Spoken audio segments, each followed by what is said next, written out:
Thank you and welcome to the show this morning. The topic this morning is the National Association for the Advancement of Colored People, the NAACP, at the 21st century. And of course, we have with us to talk about the NAACP in the 21st century, the president of the Nashville branch of the NAACP, Reverend Vernon Dixon. And of course, Reverend Vernon Dixon, let me welcome you to the show this morning. Thank you for inviting us. And of course, Reverend Dixon, we also might add that you are not only the president of the Nashville branch of the National Association for the Advancement of Colored People, but you're also the pastor of Hobson United Methodist Church in Nashville, Tennessee. And of course, and that's why we made reference to you as Reverend Dixon this morning. Right. Reverend Dixon, what we'd like to do today is to talk about the National Association for the Advancement of Colored People at the 21st century, recognizing that this organization was around at the 21st century, in the 20th century, and it has played a very, very significant role. But before we get into that, Reverend Dixon, let's have you as the president of the National Association for the Advancement of Colored People of the branch in Nashville, Tennessee. Let's have you to give us some information about your background, your education, and some of the things that eventually led you to the presidency of this branch, and then we'll talk about the NAACP itself and then get into some of your programs.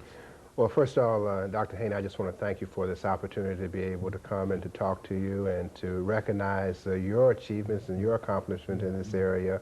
And so it is indeed an honor for me to be here today. I'm a native Nashvilleian and attended the schools in Nashville.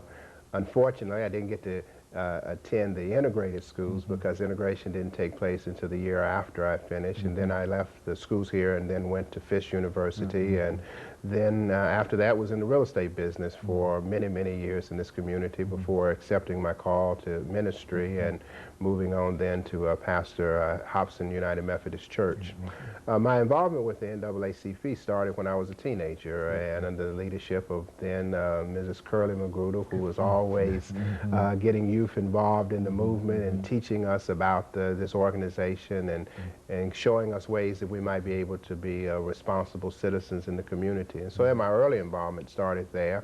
Later in my adult years, I worked more directly with the Education Committee, and for many years was the chair of that committee, working through the desegregation suits that came through Nashville.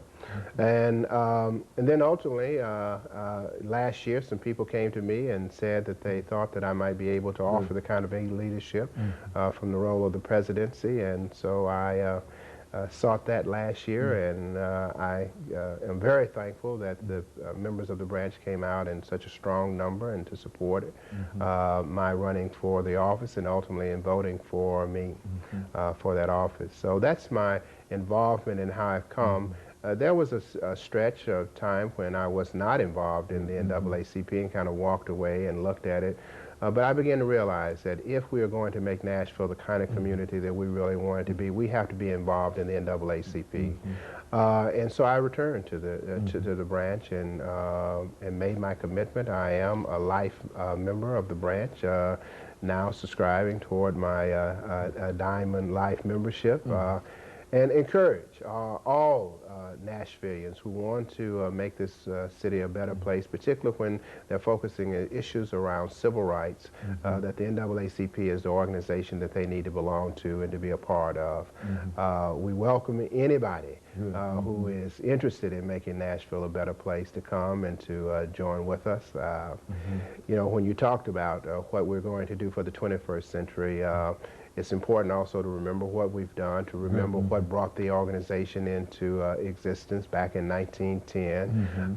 It is a national organization. We have branches throughout all of the 50 states, and particularly on college campuses where we are very active and where I think the movement is carrying us in the 21st century, is that we've got to find a way to educate our young people about the struggles that are there and what has done and what others have done in order to make the advantages for them that they now benefit from.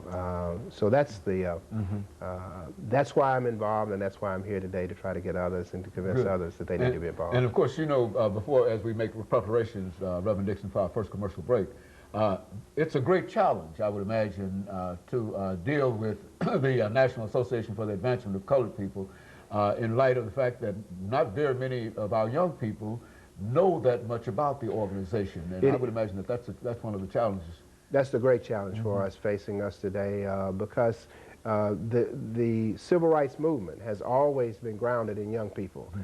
When we remember in this city the sit-ins that took place in the 60s, it was young people, it was college people that went out and made the difference in the community. And so we do have to educate them and to make it also relevant to them. Let's take this first commercial break, Reverend, and then we'll come back and talk about the civil rights movement and some other aspects of the NAACP. And we'll be back with